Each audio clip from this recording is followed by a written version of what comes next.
in court. The two boys, by then age 11, were found guilty of Bulger's murder at Preston Crown Court on November 24th, becoming the youngest convicted killers of the 20th century. The judge, Mr. Justice Moreland, told Thompson and Venables that they had committed a crime of unparalleled evil and barbarity. In my judgment, your conduct was both cunning and very wicked. Cunning is not a word that you would associate with a 10-year-old.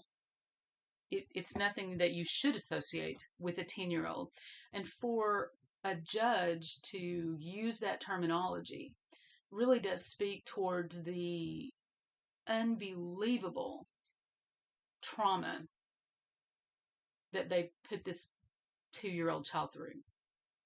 Barbaric. I mean, he uses barbarity. And honestly, I'm not sure that that's even strong enough for what they did. The judge sentenced them to be detained at Her Majesty's pleasure with a recommendation that they should be kept in custody for very, very many years to come, recommending a minimum term of 8 years. 8 years, people. Shortly after the trial, Lord Taylor of Gosforth, the Lord Chief Justice, ordered that the boys should serve a minimum of 10 years, which would have made them eligible for release in February of 2003 at the age of 20. Now, you know my thoughts. If you've listened to the majority of my podcasts, you know my thoughts on how the judicial system lets us down. It is a failed system. Number one, rehab, statistically and research-driven information tells us that most people who do this type of crime cannot be rehabilitated. And that's why they're stuck in jail for the rest of their life, and they should be. You rarely have reports of serial killers who have a criminal background if they were not released for whatever reason. We would not have these stories that we have today. People would not be dead at their hands. And so for me, it's very disturbing when you have two children, 10 years old, who have this amount of hate and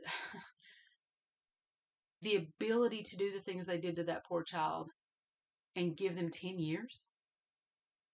I mean, a life sentence would have been appropriate. A life sentence. Of course, in the UK, I believe the life sentence is 39 years.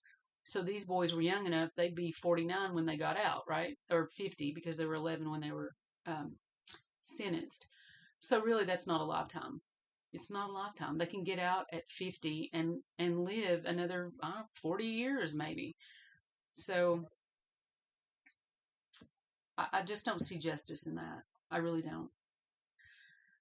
The editors of the Sun newspaper handed a petition bearing nearly 280,000 signatures to Home Secretary Michael Howard in a bid to increase the time spent by both boys in custody.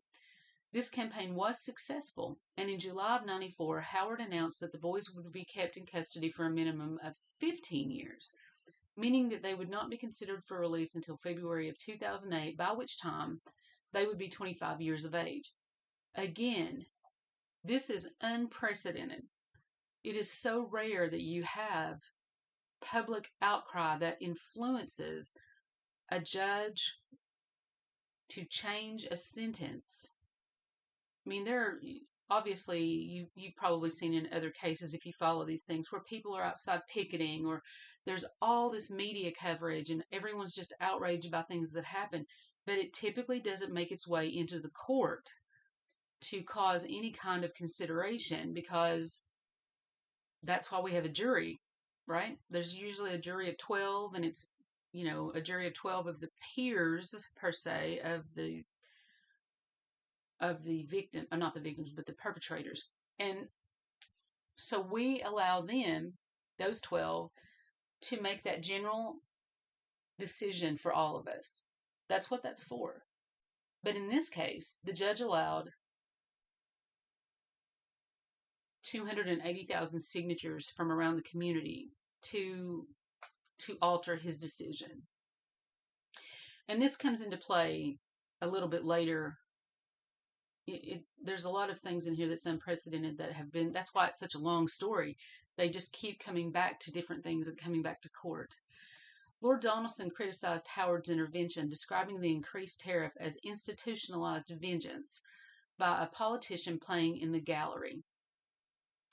The increased minimum term was overturned in 97 by the House of Lords, who ruled that it was unlawful for the Home Secretary to decide on minimum sentences for offenders aged under 18. So again, we have that decision was overturned, which would have put it back, instead of 15 years, would have put it back to 10 years. The High Court and European Court of Human Rights have since ruled that through the Parliament, though the Parliament may set minimum and maximum terms for individual categories of crime, it is the responsibility of the trial judge, with the benefit of all the evidence and argument from both prosecution and defense counsel, to determine the minimum term in an individual criminal case. So what this ruling did was set the precedence that the trial judge is the only one who can set minimum and maximum terms.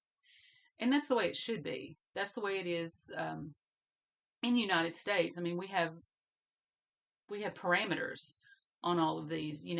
That's why they say it'll be like 25 to life, or it can be, a full life sentence.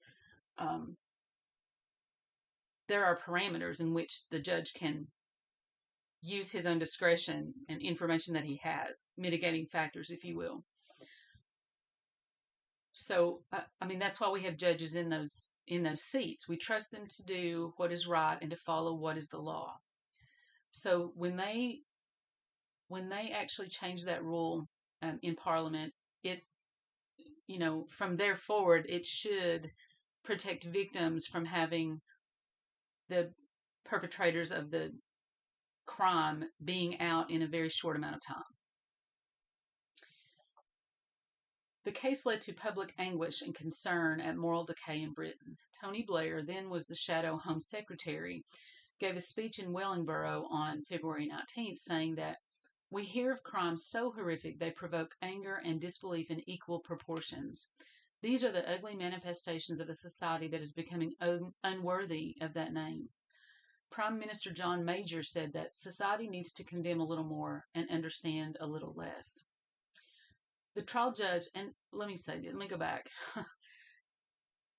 I think what the Prime Minister was saying that, maybe we need to not have such empathy for these murderers because of their heinous acts, but we need to be more condemning. We need to really have teeth to what these, children or criminals, I'm going to generalize it, what these criminals do, have some teeth in their sentences, and that might deter people in the future. I'm not so sure that deters anything. I think if you have someone that has an evil mind or an evil intention, they don't think far past actually doing it. They don't think of the consequences. If they did think of the consequences, they would likely think of, self-preservation. Do I want to go to jail for the rest of my life? Do I want to be put on death row and have, 30 years of solitary confinement while I'm awaiting my death sentence to go through all of the appeals that it has to go through? If they were thinking like that, we probably wouldn't have near the crimes that we have. The trial judge stated that exposure to violent videos might have encouraged the actions of Thompson and Venables, but that was disputed by David McLean, the Minister of State at the Home Office at the time, who pointed out that police had found no evidence linking the case with video nasties. That's what they call it in the UK, is video nasties. Some UK tabloid newspapers claim that the attack on James Bulger was inspired by the film Child's Play 3 and campaigned for the rules on video nasties to be tightened. Video nasties in the UK is similar to what we would call, rated R, rated X,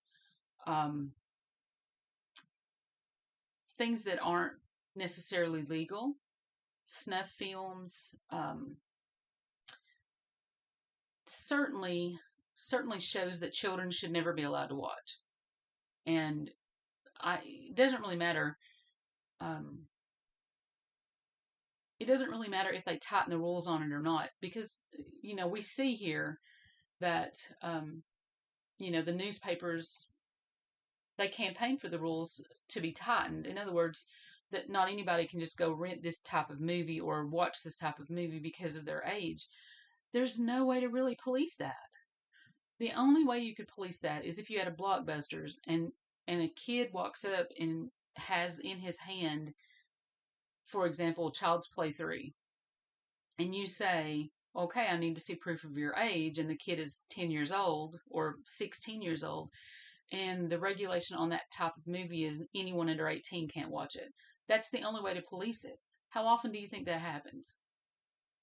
You can't police that. It's just impossible. And if children have, if as a human, if you really have a desire to do something, you're going to do it, regardless of whether there's laws against it or not. And watching a movie or watching illicit material, things that they shouldn't be watching, is very enticing to a child because they feel like they're doing something they're not supposed to do and they don't want to get caught for doing it. And that's there's a little bit of a sensation and a thrill there. Not as extreme maybe as killing someone. That's why these are very unusual cases, is because you just don't see this every day, and thank God that we don't. But what is it we do? Remember, that's our overarching question. What is it that happened that caused these children to have this reaction, for them to even think about how cool they thought it would be to kill and torture someone? I don't know. There's some information on that in here, but honestly not nearly enough to make a good, educated statement on it.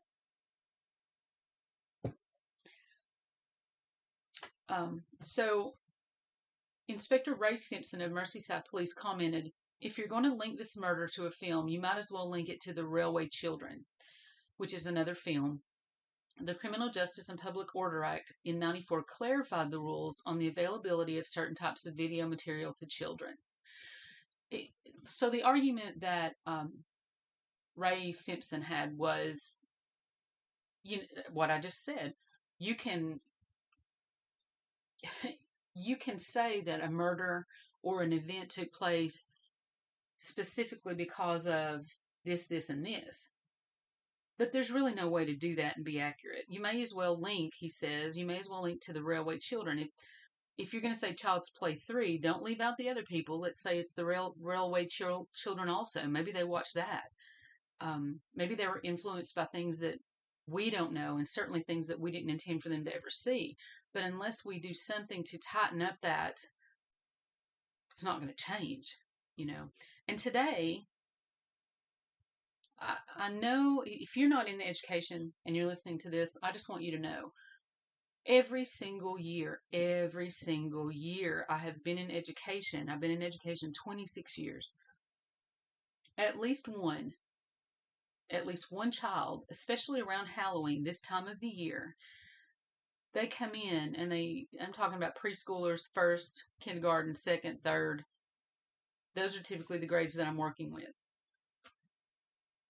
At least one child watches these horror movies with a parent or parents. It's like a family thing. Literally, we had a boy say that. We had a young boy in preschool say, "Me and my daddy love to watch these together on weekends." And it's movies that I won't watch.